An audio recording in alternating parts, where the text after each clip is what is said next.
welcome to my tube. My name's Marge. I'm a empath, and I just like doing these little talks on the way I feel about things. And I'm just gonna tell you, I'm gonna cry. I'm gonna cry. I've already been crying. I've got crying eyes. They're happy tears, though, man. I just did a meditate state. I tried to do an hour. I did 30 minutes, but like everything I needed, and I was like, all right, I was done. You know, it was really therapeutic. It's beautiful. The birds are out, and they're like pitches in different parts of my ear. It's like an old hearing test. I got pretty good hearing. I got my Angry Birds hat. It's fleece on the inside. It's soft, you know. Feels good. I like it. It's just legs. My brother got it for me for Christmas a few years back. One year it was the best Christmas buying he ever did. It was this, a t-shirt with Firefly that says "Stay Shiny" in the Firefly ship, and a case of Innocence chili because I lived in Omaha, Nebraska, and granted it was a ConAgra food, you couldn't buy it any place in a public store for 100 miles radius, so he sent me a case. That was like, good, you did good, bro, you did good. Anyway, you know, that's what this time of year is about, is to get people to feel their feelings. This is what it's all about, because they're not supposed to hurt and weigh you down. You know, they're supposed to bring tears of joy, not tears of regret, remorse. That's why people do New Year's resolutions, is because they freaking, okay, I don't want to put it on any more weight, you know, because every year people are eating their feelings more, or they're living outside of their, either every year we get older, we either live outside of ourselves more or get more in touch with our insides so that we are more cooperative with our outsides ish, ballpark. Anyway, so my meditate state, what happened was I had gotten back to a point when my mom was a baby. See, because my mom was adopted, Native American, 1950, but she wasn't adopted until she was 3, and she was born with club feet. In my culture, that's an abnormality that you are bringing forth to a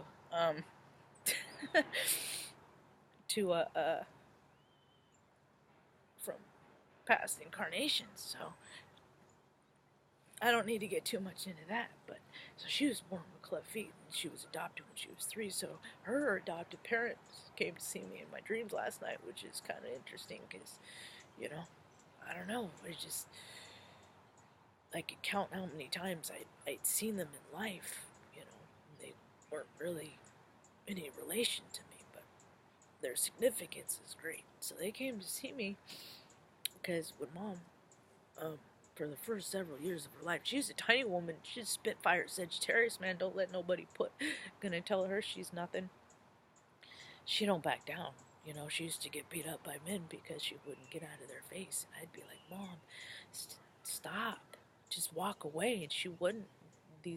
She always picked these dudes, because freaking there's plenty of dudes, Lord knows, on this planet that hit girls. I have no problem with it. They'll blame it on their outside issues. Say, I didn't mean it, baby, I was drunk, or crap. You don't put your hands on things you love. Anger or frickin' glee without permission.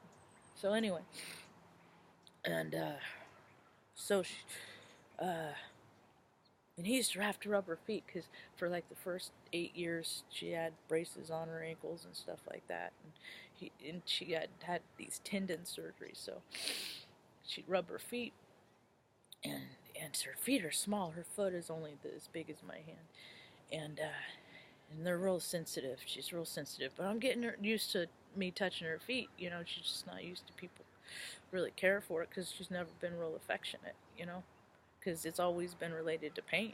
You know, I think that's why she picked abusive boyfriends. You know, love was related to pain and suffering. Anyway, I don't need to really get too much into her stuff. Thing is, so I got to see her as a baby, you know, And the thing of it is we go full circle in this life. And that's what people are realize don't. But I'm trying to tell people before it's too late. Is we go full circle. So at the end of our lives, we become more of who we, the essence. It's the essence, you know, the childlike essence, you know, that we carry, that bit of us of who we are. We become more into the essence of us, whether it's more into ego or spirit, you know. We make personal choices. Everybody knows we have free will, so it's the essence. And so if we're lucky enough, if we are lucky enough, blessed enough that things work out in our favor, that we get to see our parents in the best version of their self at the end of their life, that's really cool, you know. And not everybody has the best version. Some people have a dark, seedy version, you know. Everybody knows the dirty old man, creepy, dirty old man. I can't stand him. Anyway, don't need to get too personal there, but what I can say is I did the same thing with Dad, had a different outcome, different emotional experience, because he was the youngest of three, and he was the apple of his mom's eye, and he was the favorite. And so my brother got that same advantage, because my brother has his face, you know. So he was always the favorite. And I don't mind. I know everybody has favorites.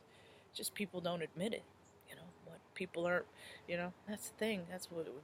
Another recollection that I had with my meditate state is that, let me finish that part first, is that if we're lucky that we get to see our, you know, and I got to see it with my grandma, but my grandma died in terror, but she imposed a lot of fear on my mom, so that's karmic retribution, you know, and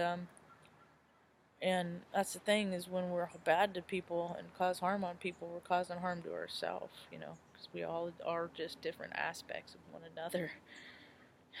And if people just the sooner people figure that out, man, the quicker things, we can get on to the road to progress and get on with things. So yeah, Mom had a real rough life, you know, and when he came in my and saw me in my dream last night, I think she defends for me what I'm saying right now. You know, I said, I thank you. I said, Mom, about every day in the evening, she mentions how grateful she is to you that she can walk and all the surgeries, and she loves you very much, and she misses you very much, you know. And it was almost like it was, and that's the thing, is I believe that dreams are spirits traveling in different dimensions. So I mean, it was so real that I was in the, you know, I was with them having this experience, but I was so stuck in that experience that for a little while it was wonderful. I got to I had the hope that I could wake up and say, Mom, Grammy, and Papa are alive, you know.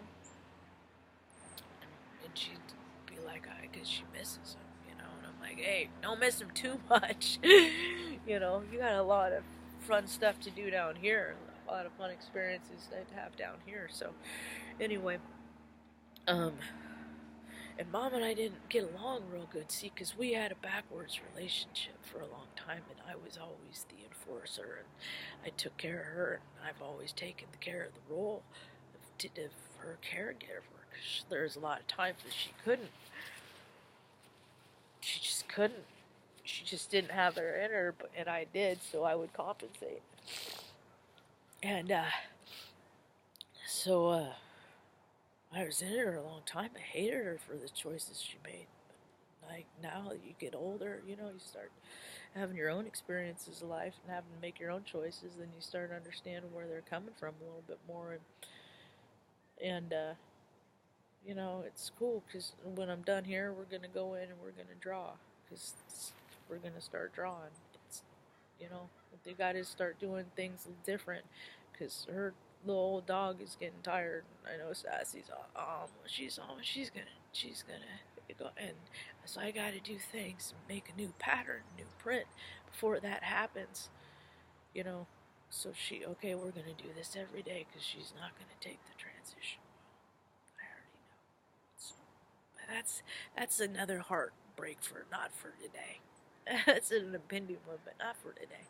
Anyway, so we're gonna go work on art, you know, and I'm just so glad.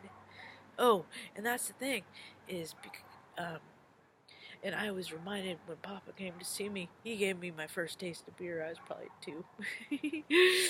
And it was Acadian whiskey at their house in Pine Top, Arizona, that I snuck in and took pulls off as Canadian Miss Whiskey. I like whiskey. I'm a whiskey. I love whiskey, so I don't drink whiskey. But anyway, that's why I don't drink, because I like it too much. It's an imbalance in me. So, because I care more about that than anything else. So, I can't do stuff like that. This world ain't just about me. So, I'm just real grateful that I got the opportunity that Mom and I got to a place where, oh, and that's the thing I was going to say, and then we'll wrap it up, is that I said, I'll take over now. I'll take over on the feet care now, you know, and I'll be damned. She had, and God bless that whole situation. You know, I don't think her parents wanted to let her go. I don't. I think that they had to, because they couldn't afford the white man's doctor when his ego was, you know, for surgeries, and they don't do. And back and then they just were splitting people up, you know, filling up institutions left and right. So anyway, I said I'll take over rubbing her feet, but I'll be damned. That's why she will always be with me, even if we end up on the street living in a tent. She's gonna. We're always gonna be together, because of all the pain that she carried from having her parents. She always felt abandoned, is what it is. She always felt abandoned, and I cannot and will not succumb to any negative karma related to making her feel that for a second time in her life. So that's why I make the choices that I've made, and I get real excited about getting a hot shower for the first time in a year and stuff like that. However, the trade-off is insurmountable, because every day I get a gift of the joy of seeing her experience love, because I get to give it to her. So, and that is what this whole season of healing is all about, and this is what I wish for other people, you know. And if you feel bad about how you've treated anybody at all, you know, maybe it's not in the best interest that you know them in life, you know, kind of thing. But, I mean, I don't know. Look at your situations. Are things really that bad? It's just I mean, if you're not reaching out to somebody over your pride or your ego, now is the time to reconsider, you know, because we are not, ain't nobody guaranteed a wake up. So that's all I got for now. Hope you have a rad day. Peace.